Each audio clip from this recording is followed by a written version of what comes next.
amazed you was that, well, this guy's the real deal. There's nothing that he, like, what he says he can do. And that's what I mean by practicing what you preach. No bullshit. No crap. In my whole life, I've worked for that. I could say that to a certain point, I've sacrificed certain things, but not just practicing what you preach. I've always looked to be real. If you say that you could do what you do, you should be able to do it. And there's a difference between Mortal Kombat. I know that you can grab me, put me in a bear hug, and you're a big guy, whoever it is, and I've done it with many, like Tree, you know, like 280 pounds. Anybody. And I'm going to just tear your ass up.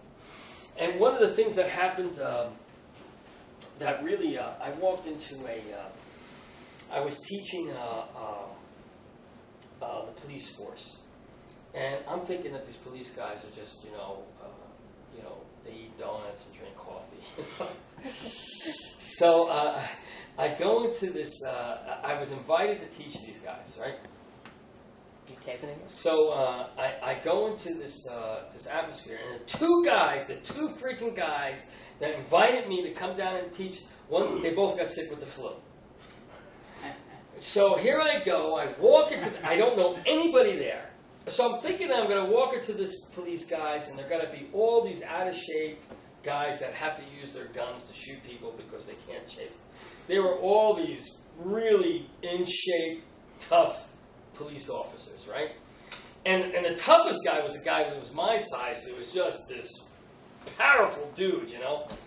And I went, oh, man. They didn't know me. They knew nothing about me. They knew nothing. And now this reminded me of the times that I used to do a lot of fighting. Like, you know, here I'm this little white guy fighting with all these Asians, blacks, and Puerto Ricans. You know? So it was kind of funny because you run the reverse role. So I really start to understand prejudice and whatnot, you know?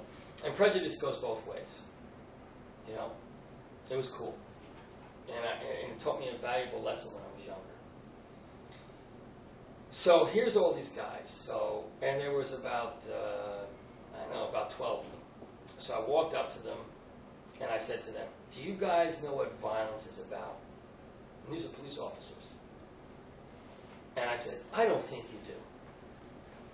And I challenged them right away. So at that point, I took the biggest guy in there. Huge man. Muscle-bound dude. And I said, look, you guys need to have faith that I could do what I do. You know? So I'm going to give you some faith. And I took the biggest guy and said, I want you to grab me in a bear hug and do whatever you want to do. Squeeze the, which is what he did. And these are serious dudes, you know? So they want to know that this stuff works. So the guy grabs me, lifts me up off the ground, and squeezes my body to like my head's like a thermometer. I felt like all the blood rushed to me. And I'm there. You know? And it's like, well, man, here it is. You know, like either you can do it or you can't do it. And out. Not just out, breaking him down.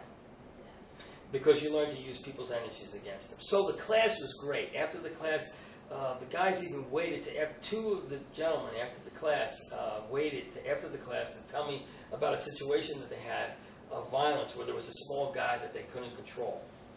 It actually took 6 or 7 guys to actually put this small guy down. I think you told me this. Yeah, and they were saying, what could I have done to really make that easier?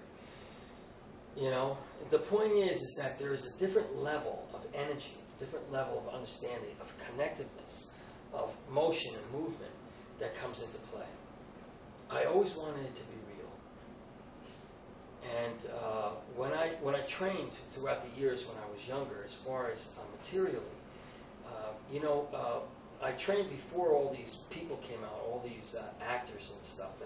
And I remember these 2 fighters fighting. And one was from the Hells Angels, and one guy was doing something else. And they were terrified of me, but only because I had a reputation in that school. But I thought if I met them on the street that it would be different, that these guys may hurt me. And I started questioning, is the martial arts, is there a real way to do the martial arts? And then Bruce Lee came out with all this magic, and Dave Carradine catching arrows in the air, you know, in the movie. And I started questioning whether that was real or not. And I said, you know, if you've got to do this, if you've got to present it to myself, if this truly is a journey, then all the nonsense has to be taken, all the Hollywood has to be taken out of it, and it has to become real. Is it real, or is it just something that we want to imagine that's real? And that's the journey I took. The same journey that I applied to that you feel when I touch you. And I'm not saying to you, the total strangers, people you don't know, people that have no idea. You know, it's easy to do different techniques, boop, boop, boop, and the person crumples down because that's what they want to believe. I'm talking about people that don't want to believe it. People that say, I'm going to kick your butt, I'm going to crush your head. You know, either you can do it or you can't. That's the challenge. You know, when I first met you the first time, you didn't know nothing, you didn't know anything about me, but when you felt it, it was completely different. It wasn't because you wanted to believe, because you're full of doubt. You're full of, like, challenging it. Like you felt it, like, woke you up, didn't it? So that's my journey, both spiritually, physically, and socially. It's got to be real. And what I'm trying to tell everybody is that it's not fake. You got to take the mysticism and all the crap that's in it out of it. And you have to truly practice what you preach. You have to truly be what you say you are.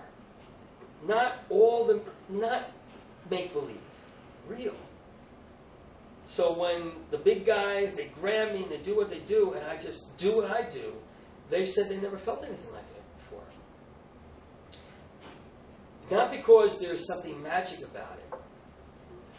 It's because there's an energy that we all possess that we need to be in touch with. That is the state of being. That is the universal consciousness. That is the different chakras of understanding.